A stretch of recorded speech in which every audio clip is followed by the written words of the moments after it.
ಮಂಡ್ಯದಿಂದ ಮಾಜಿ ಸಿಎಂ ಕುಮಾರಸ್ವಾಮಿ ಸ್ಪರ್ಧೆ ವಿಚಾರವಾಗಿ ಮಂಡ್ಯ ಜೆಡಿಎಸ್ ಪಾಲಾಗ್ತಾ ಇದ್ದಂತೆ ಸುಮಲತಾ ಅವರು ಇಷ್ಟು ದಿನ ಸೈಲೆಂಟ್ ಆಗಿದ್ರು. ಆದರೆ ಇವತ್ತು ಕಾರ್ಯಕರ್ತರ ಸಭೆಯನ್ನ ಸುಮಲತಾ ಕರೆದಿದ್ದಾರೆ. ಬೆಂಗಳೂರಿನ ನಿವಾಸದಲ್ಲಿ ಮಧ್ಯಾಹ್ನ 2:30ಕ್ಕೆ ಸಭೆ ನಿಗದಿಯಾಗಿದೆ. ಅತ್ಯಾಪ್ತರ ಸಭೆ ಕರೆದಿದ್ದಾರೆ ಸುಮಲತಾ. ಹಾಗಾದ್ರೆ ಅವರ ನಡೆ ಏನು ಅನ್ನೋದು ಕೂಡ ಕುತೂಹಲ. ರೆಬಲ್ ಲೇಡಿ ಮುಂದಿನ ನಿರ್ಧಾರ ಏನಾಗಿರುತ್ತೆ ಅನ್ನುವಂತಹ ಕುತೂಹಲ ಸದ್ಯಕ್ಕೆ ಮನೆ ಮಾಡಿದೆ.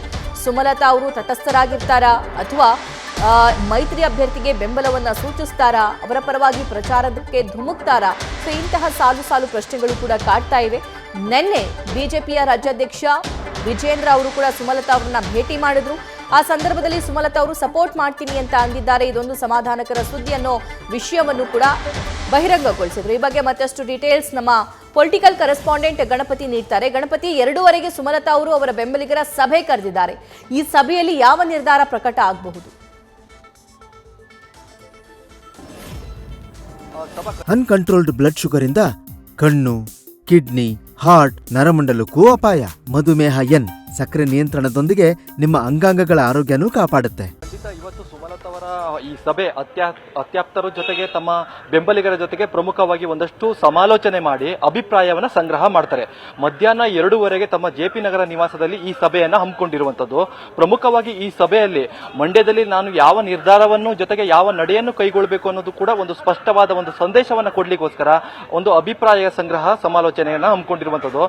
ಇಲ್ಲಿರುವಂತಹ ಸಿಚುವೇಶನ್ ನೋಡಿದ್ರೆ ಅಂದ್ರೆ ಸದ್ಯಕ್ಕೆ ಈಗಾಗಲೇ ಮಂಡ್ಯ ಟಿಕೆಟ್ ಕುಮಾರಸ್ವಾಮಿ ಅವರು ಈಗಾಗಲೇ ಸ್ಪರ್ಧೆ ಮಾಡ್ತಿರುವ ಹಿನ್ನೆಲೆಯಲ್ಲಿ ಒಂದು ಮೈತ್ರಿ ಅಭ್ಯರ್ಥಿಗೆ ಬೆಂಬಲವಾಗಿ ನಿಲ್ಬೇಕು, ಇಲ್ಲಾಂದ್ರೆ ಪಕ್ಷೇತರವಾಗಿ ಸ್ಪರ್ಧೆ ಮಾಡಬೇಕು. ಈ ಎಲ್ಲಾ ವಿಚಾರಗಳು ಚರ್ಚೆ ಮಾಡ್ತಿರೋ ಹಿನ್ನೆಲೆಯಲ್ಲಿ ನೇರವಾಗಿ ಬಿಜೆಪಿಯ ರಾಜ್ಯಾಧ್ಯಕ್ಷರು ವಿಜೇಂದ್ರ ಅವರು ನಿನ್ನೆಯಷ್ಟೇ ಒಂದಷ್ಟು ಚರ್ಚೆ ಮಾಡಿ ಮುಂದಿನ ದಿನಗಳಲ್ಲಿ ಸುಮಲತಾ ಅವರಿಗೆ ಪಕ್ಷದಲ್ಲೇ ಒಂದಷ್ಟು ಜವಾಬ್ದಾರಿ ಕೊಡುವ ನಿಟ್ಟಿನಲ್ಲಿ ಯಾವುದೇ ಕಾರಣಕ್ಕೂ ಕೂಡ ದುಡುಕಿ ನಿರ್ಧಾರವನ್ನ ಕೈಗೊಳ್ಳಬೇಡಿ, ಈ ರೀತಿಯಾದಂತಹ ಒಂದು ಸ್ಪಷ್ಟ ಸಂದೇಶವನ್ನ ಸುಮಲತಾ ಅವರ ಜೊತೆಗೆ ಚರ್ಚೆ ಮಾಡಿರುವಂತದ್ದು. ಹೀಗಾಗಿ ಇವತ್ತಿನ ಸಭೆಯಲ್ಲಿ ತಮ್ಮ ಆಪ್ತರು ಜೊತೆಗೆ ಬೆಂಬಲಿಗರ ಜೊತೆಗೆ ಒಂದಷ್ಟು ಸಮಯಾವಕಾಶ ಚರ್ಚೆ ಮಾಡಿ, ಅಂದ್ರೆ ಮಂಡ್ಯದಲ್ಲಿ ಮುಂದಿನ ತೀರ್ಮಾನಗಳೇನು ಈ ಎಲ್ಲಾ ವಿಚಾರಗಳನ್ನು ಚರ್ಚೆ ಮಾಡಿ ಮುಂದಿನ ದಿನಗಳಲ್ಲಿ ಮಂಡ್ಯದಲ್ಲೇ ಈ ವಿಚಾರವನ್ನ ಸ್ಪಷ್ಟನೆಯನ್ನ ಕೊಡುವಂತ ಸಾಧ್ಯತೆಗಳು ಹೆಚ್ಚಾಗ್ತಿದೆ. ನಿನ್ನೆಯಷ್ಟೇ ಅವರು ಸ್ಪಷ್ಟನೆ ಕೊಟ್ಟರು, ನಾನು ಯಾವುದೇ ನಿರ್ಧಾರವನ್ನು ಕೈಗೊಂಡ್ರು ಕೂಡ ಅದು ಮಂಡ್ಯದಲ್ಲೇ ಹೋಗಿ ನಾನು ಈ ಸಂಬಂಧಪಟ್ಟಾಗೆ ತಿಳಿಸ್ತೀನಿ, ಯಾಕಂದ್ರೆ ಮಂಡ್ಯ ಜನ ನನ್ನನ್ನು ಗೆಲ್ಲಿಸಿದ್ದಾರೆ, ಈ ನಿಟ್ಟಿನಲ್ಲಿ ಸ್ಪಷ್ಟವಾದ ಸಂದೇಶವನ್ನ ಅಲ್ಲೇ ನಾನು ಹೇಳ್ತೀನಿ ಅಂತ ಈಗಾಗಲೇ ಸುಮಲತಾ ಅವರು ಹೇಳಿರುವಂತದ್ದು.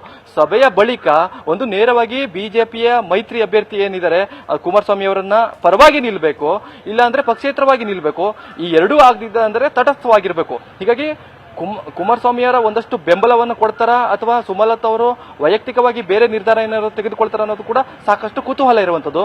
ಈ ಕುತೂಹಲಕ್ಕೆ ಮಧ್ಯಾಹ್ನದ ಏನು ಅಭಿಪ್ರಾಯ ಸಂಗ್ರಹ ಸಭೆ ಇದೆಯಲ್ಲ ಅಲ್ಲಿ ಸಂಪೂರ್ಣವಾದ ಚಿತ್ರಣವನ್ನು ಸಿಗಲಿದೆ. ಸಭಾ, ಥ್ಯಾಂಕ್ ಯು ಗಣಪತಿ.